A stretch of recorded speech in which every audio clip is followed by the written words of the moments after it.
Episode 6, Do You Know? Your Rights in Encounters with Federal Agencies. Today, we're turning our attention to a topic: your rights during encounters, such as the FBI, ICE, and the TSA. Whether you're at an airport, at home, or crossing a border, knowing how to navigate these interactions can protect your freedom and privacy. Let's break down what you need to know.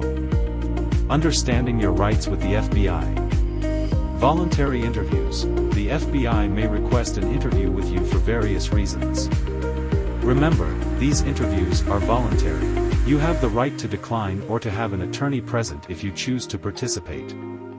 It's critical to be aware that lying to a federal agent is a crime, but choosing not to answer their questions is within your rights. National security letters and FISA orders. The FBI can issue national security letters, NSLs, to demand data about you from phone companies, internet service providers, and financial institutions without a warrant. Your rights in encounters with ICE. Home raids. If ICE agents come to your home, they need either a warrant signed by a judge or your consent to enter. You have the right to ask them to slide the warrant under the door before opening it. Without a warrant, you may refuse entry. Detention and deportation proceedings. In the event of detention, you have the right to remain silent, the right to refuse to sign any documents before speaking with an attorney, and the right to call your consulate or embassy.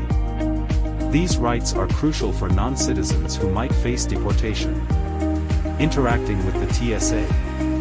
Airport screenings. At the airport, the TSA has the authority to screen you and your belongings for security purposes.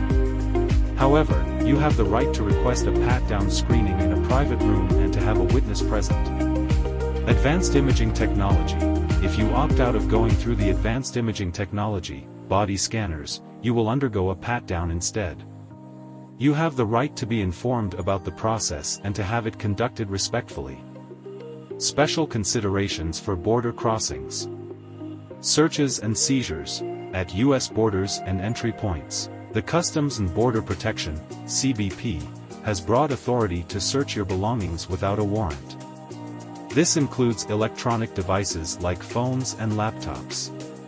Detention at borders. If you're detained at a border or entry point, you have the right to ask why you're being held and to request an attorney. While your right to refuse a search is limited in this context, knowing the extent of your rights and the agent's authority can guide your interactions. Conclusion. Encounters with federal agencies can be intimidating and confusing, but being informed about your rights is your best defense. Whether dealing with the FBI, ICE, TSA, or CBP, understanding your legal protections ensures that you can navigate these interactions with confidence. Stay tuned for our next episode of Do You Know, where we continue to explore important